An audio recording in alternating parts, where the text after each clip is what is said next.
BA part second Sanskrit प्रथम प्रश्न पत्र अभिज्ञान शाकुंतलम षष्ठ अंक 14 से 19 पद्य। मैं डॉक्टर मनीषा गोदारा आचार्य संस्कृत राजकीय बांगड़ महाविद्यालय टीटवान। अभिज्ञान शाकुंतलम के षष्ठ अंक का 14वां श्लोक। यत् यत् साधु न चित्रे स्यात् क्रियते तत् तत् अन्यथा तथापि तस्या लावण्यम रेख्या किंचित अन्वितम। अन्वय चित्रे यत् यत् साधु न स्यात् तत् तत् अन्यथा क्रियते तथापि तस्या लावण्यम रेखया किंचित अन्वितम। शब्दार्थ साधु न स्यात् सुंदर नहीं, अन्यथा क्रियते अन्यथा कर दिया जाता है अर्थात सुंदर बना दिया जाता है। तस्या लावण्यम उस शकुंतला का सौंदर्य, रेखया रेखाओं से, किंचित अन्वितम थोड़ा सा ही प्रकट हो सका है। अनुवाद चित्र में जो जो सुंदर नहीं होते हैं उन्हें सुंदर बना दिया जाता है, तथापि शकुंतला का सौंदर्य रेखाओं द्वारा थोड़ा ही प्रकट किया जा सका है। चित्र में जो जो शरीर के अवयव सुंदर नहीं होते हैं उन्हें सुंदर बना दिया जाता है, तथापि शकुंतला का सौंदर्य रेखाओं द्वारा थोड़ा ही प्रकट किया जा सका है। व्याख्या राजा दुष्यंत चित्र को देखकर कहता है कि चित्र निर्माण की सामान्य पद्धति तो यह होती है कि चित्रकार चित्र बनाते समय यदि किसी अंग विशेष को असुंदर देखता है तो उसे अपने रचना कौशल से रेखाओं द्वारा सुंदर बनाकर दिखा देता है। ऐसा करने पर कभी कभी असुंदर व्यक्ति का भी चित्र बहुत सुंदर प्रतीत होने लगता है, परंतु यह स्थिति दूसरी है। इसी चित्र में शकुंतला का लावण्य तो तुलिकाकृत रेखाओं द्वारा कुछ ही आ पाया है, अर्थात उसका अपूर्व लावण्य इन चित्र रेखाओं में पूरा नहीं उतर पाया है। तात्पर्य यह है कि अलौकिक लावण्यवती उसके स्वरूप का संपूर्णतया चित्रगत होना सर्वथा असंभव है। अतः इसमें मेरी क्या निपुणता, जबकि उसका पूरा चित्र भी नहीं उतार सका। दुष्यंत का कथन वस्तुतः सत्य है। वास्तव में सौंदर्य चित्रित किया ही नहीं जा सकता है, क्योंकि यह तो क्षण क्षण नवीनता धारण करने वाला होता है।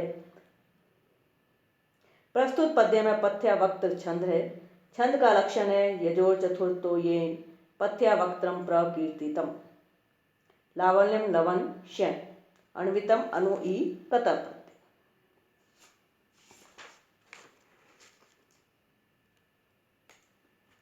15वां पद्य।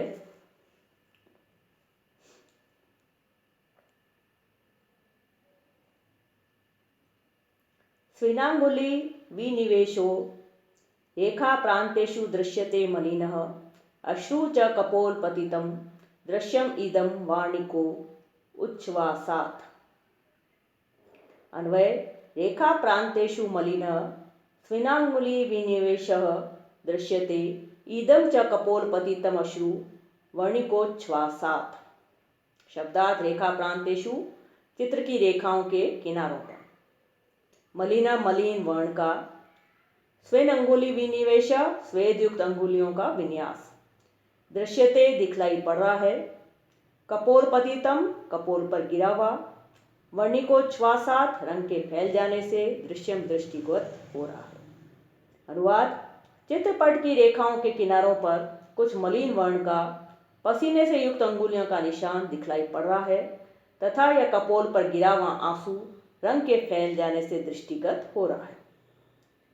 व्याख्या राजा विदूषक से कहता है कि इस चित्र में मेरे सात्विक भावों का चिन्ह भी देखा जा सकता है, अर्थात इस चित्र को बनाते समय जो मुझमें स्वेद अर्थात आंसू, स्वेद अर्थात पसीना तथा अश्रु आंसू, इन दो सात्विक भावों का उदय हुआ था, वह दोनों ही इस चित्र में देखे जा सकते हैं।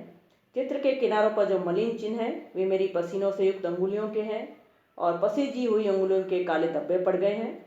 दूसरा सात्विक भाव आंसू है, जो कि शकुंतला के कपोल पर गिरने से रंग के फैल जाने से स्पष्ट दिखलाई पड़ रहा है।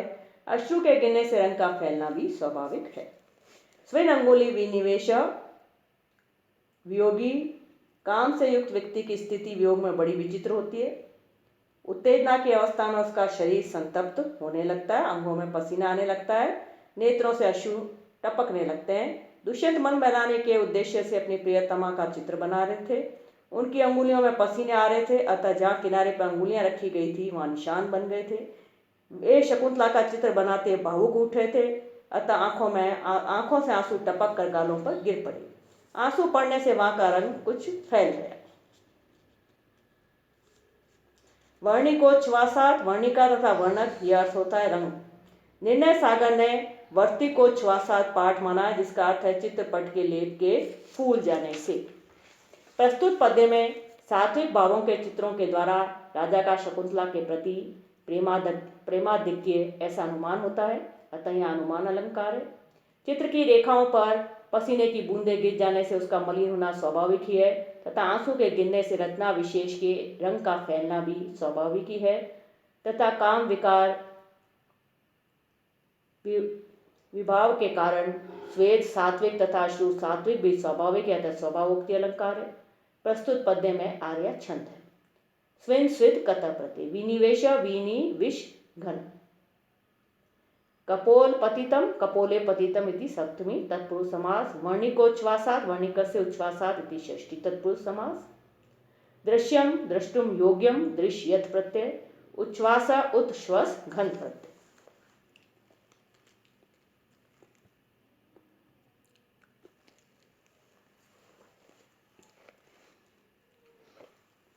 सोलवां पद्य। राजा लंबी सांस लेकर कह रहा है, अहम ही मैं ही साक्षात् प्रियाम उपागताम अफाय पूर्वम चित्रापीताम पुनरिमाम बहुमन्यमानः स्रोतो वहाम पथि निकाम जलाम अतित्य जात सखे प्रणयवान मृग तृष्णिकायाम।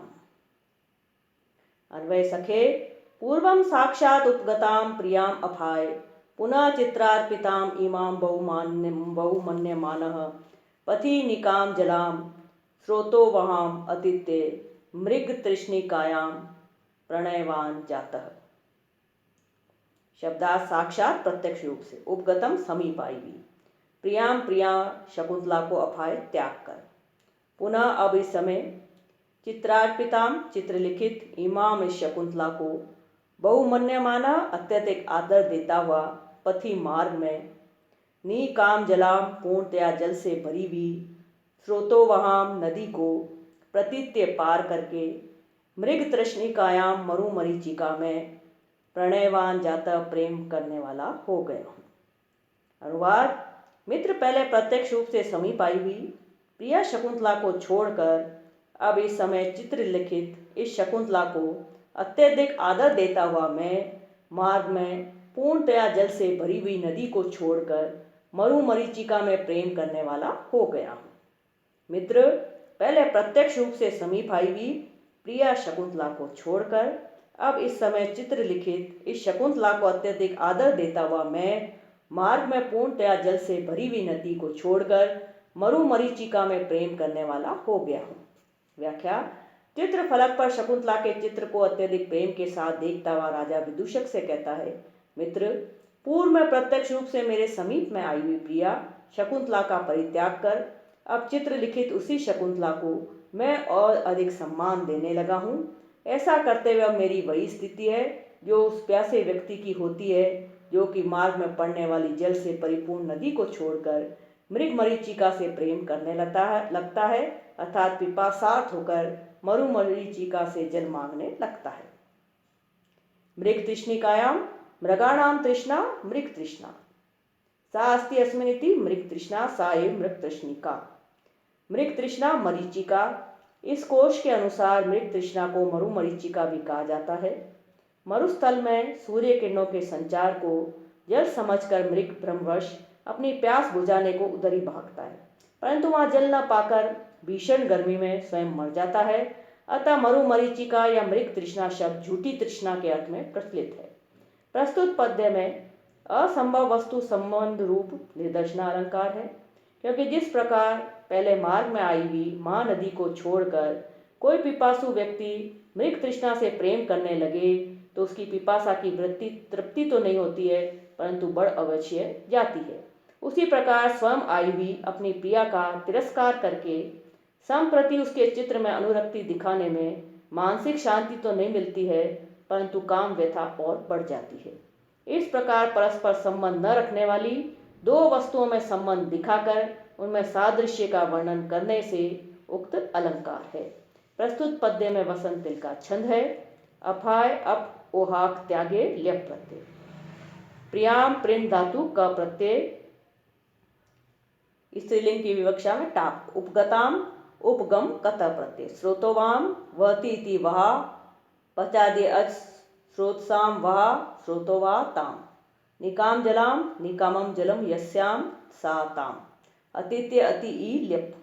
चित्रार्पिताम चित्रे अर्पिता ताम। बहुमन्यमाना बहुमन शानच। प्रणयवान प्रणि अच कर्णे प्रणय है प्रणय मतुप। 17वां पद्य। राजा कहता है श्रूयताम सुनिए। कार्य सेकत लीन हंस मिथुना स्रोतो वहा मालिनी पादा ताम अभितो निशन हरिना गौरी गुरो पावना शाखा लंबित वलकलस्य च तरो निर्मातुम इच्छामि अध श्रृंगे कृष्ण मृगस्य वामनयनम कंडूय मानानाम मृगिम। अन्वय सैकत लीन हंस मिथुना स्रोतो वा मालिनी कार्या ताम अभित निशन हरिना गौरी गुरो पावना पादा कार्या शाखा लंबित वलकलस्य तरो अध कृष्ण मृगस्य श्रृंगे वामनयनम कंडूय मानाम मृगिम च निर्मातुम इच्छामि।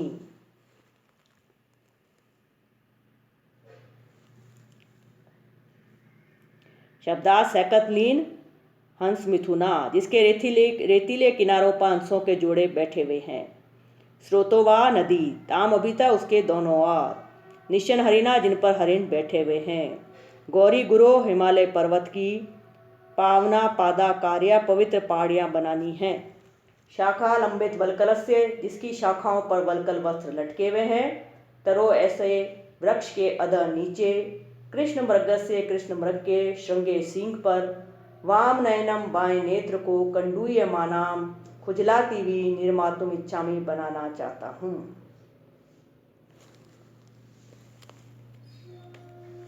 अनुवाद जिसके रेतीले किनारे पर हंसों के जोड़े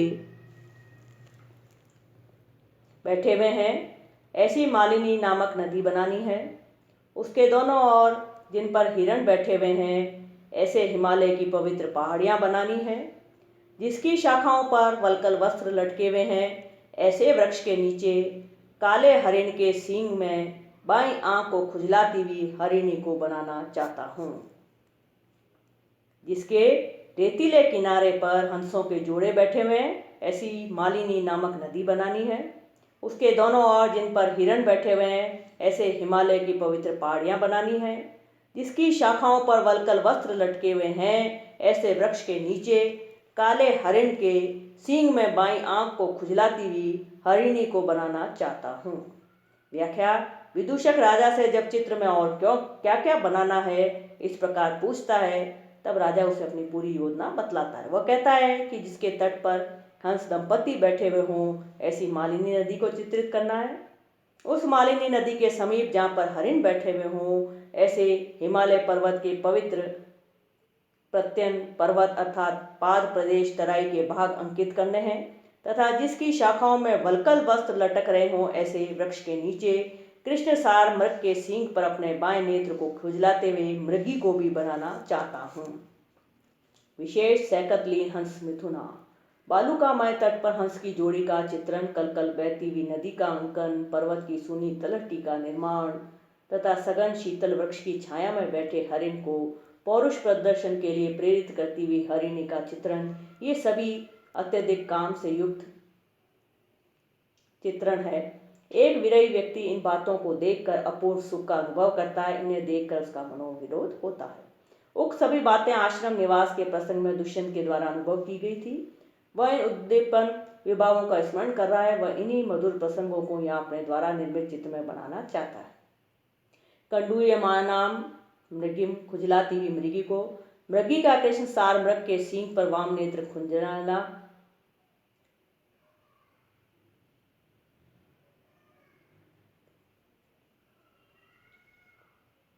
उसका काम से पीड़ित होना है।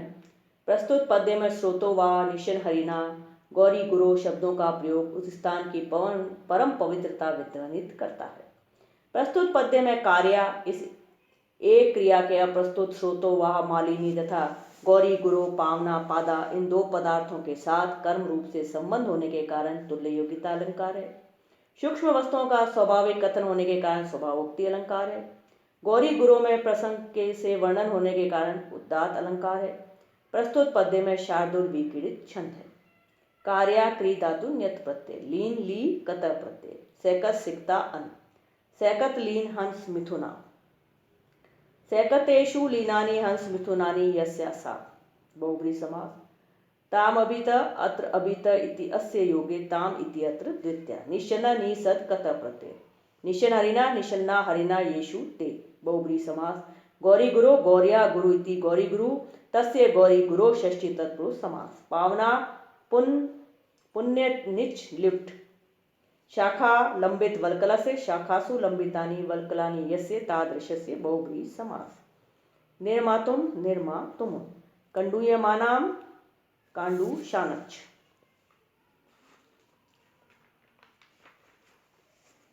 18वां पद्य कृतम न कर्णापित बंधनम सखे शिरीषम आ गंड विलंबी केसरम न वा शरद चंद्र मरीचि कोमलम मृणाल सूत्रम रचितम स्थनांतरे।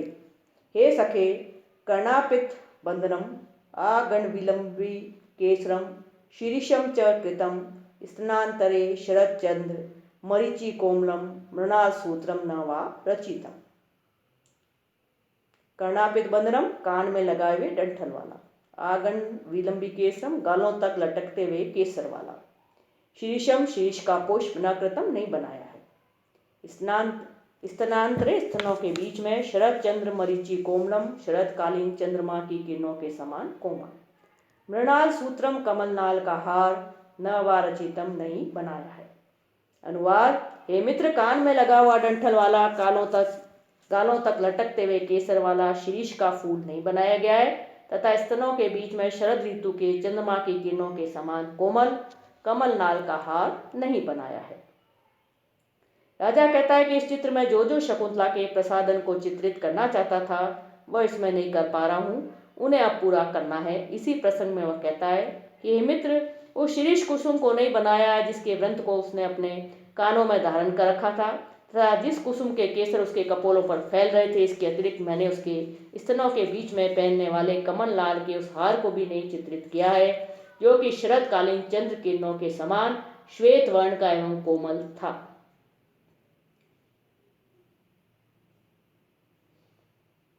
आगण विलंबी केसरम, यहाँ पर गण तथा केसर का परस्पर भूष्य भूषण भाव संबंध प्रकट होता है जिससे व्यंजित होता है कि शीर्ष पुष्प न केवल कानों को ही अपितु वह गालों को भी सुशोभित करने वाला था। इससे शकुंतला की अत्यधिक सुकुमारता भी ध्वनित होती है, अतएव वह केवल शीर्ष जैसे कोमल पुष्प को धारण करती थी। प्रस्तुत पद्य के उत्तरार्ध में मृणाल सूत्र से स्तनों के मध्य भाग की शोभा में वृद्धि होती है। इस प्रकार एक दूसरे के शोभादायक होने से अन्योन्य अलंकार है। यहाँ पर कृतम तथा रचितम क्रियाओं का समुच्चय होने से समुच्चय अलंकार है। शरद चंद्र मरीचि कोमलम में समास गावाचक लुप्तोपमा अलंकार है। प्रस्तुत पद्य में वंशज छंद है। कर्णापित बंधनम कर्णयो अर्पितम बंधनम यस्य तत् बहुब्री समास। आगण विलंबी केसरम आगंडम विलंबिना केसरा यस्य तत् बहुब्री समास। शरद चंद्र मरीचि कोमलम शरद चंद्र से मरीचिवत कोमलम कृतम क्री कत प्रति रचितम रच निच कत प्रति स्तनांतरे स्तनयो अंतरे।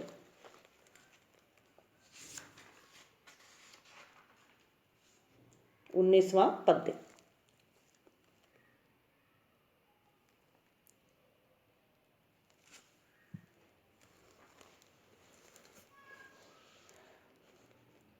एषा कुसुम निशन्ना त्रिषितापि सती भवन्तम अनुरक्ता प्रतिपालयति मधुकरी न खलु मधु बिना त्वया पीबती।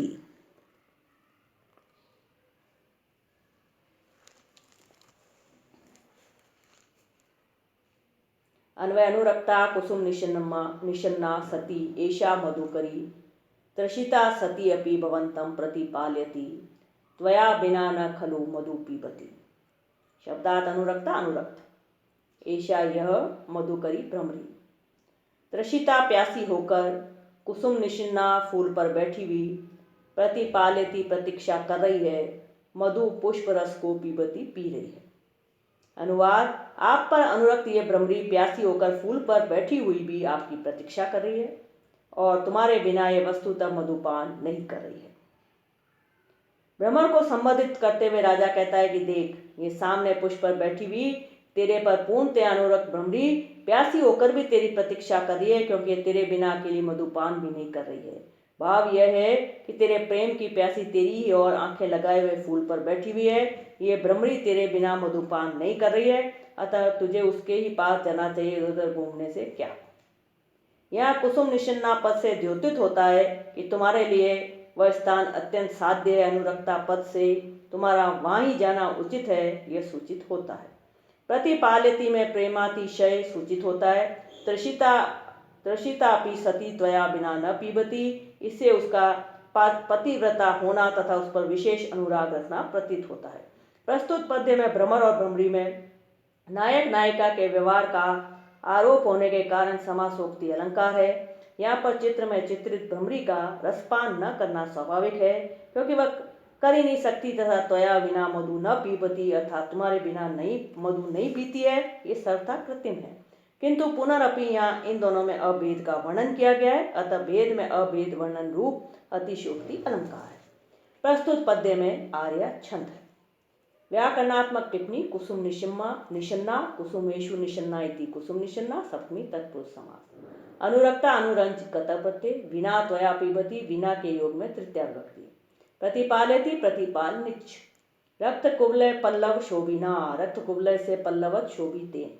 आवार्य आवरी निच लिप प्रत्यय। चकित चकिता चकिता चकिता ससुपा इति समास अत्यधिक भयभीत। 20वां पद्य। अक्लिष्ट बाल तरु पल्लव लोभनीयम पीतम मया सदयमेव रतोत्सवेषु बिंबाधरम स्पर्शसि चेत भ्रमर प्रियाया त्वाम कार्यामि कमलोदर बंद स्तनम। कमलोबल बंधन स्तंभ। अन्वय, हे भ्रमर, अक्लिष्ट बाल तरु पल्लव शोभनीयम मया रथोत्सवेषु सदयम एव पीतम प्रियाया बिंबाधरम चेत स्पर्शसि त्वाम कमलोदर बंधनस्तम कार्यामि। शब्दार्थ, अक्लिष्ट बाल तरु पल्लव लोभनीयम, न मुरझाए हुए नवीन तरु पल्लव के समान आकर्षक। रथोत्सवेषु रति काल में सदयम दयापूर्वक पान किए गए, बिंबाधरम बिंब तुल्य अद्रोष्ट का, चेत स्पर्शी यदि तुम स्पर्श करते हो, कमलोदर बंधस्तम कमल के मध्य भाग रूपी कारागार में बंद कार्यामी कराता हूँ। अनुवाद, हे मधुकर, तुम न मुरझाए हुए नवीन तरु पल्लव के समान आकर्षक तथा मेरे द्वारा रति काल में दयापूर्वक पान किए गए प्रिया शकुंतला के बिंब तुल्य अद्रोष्ट का यदि तुम स्पर्श करते हो, तो मैं तुम्हें कमल के मध्य भाग रूपी कारागार में बंद कराता हूँ। राजा भ्रमर को संबोधित करता हुआ कहता है कि अम्लान एवं नूतन तरु किसले के समान लुभाने वाले प्रिया के जिस बिंब फल के समान अद्रोष्ट का मैंने भी रति काल में दयापूर्वक धीरे धीरे पान किया था, यदि तुम उसका स्पर्श करोगे अर्थात निर्दयतापूर्वक उसका स्पर्श करोगे, तो मैं तुमको कलम कोश के कारागार में बंद करा दूंगा, अर्थात राजाज्ञा भंग करने के अपराध में मैं तुझे कारागार में बंद करवा दूंगा।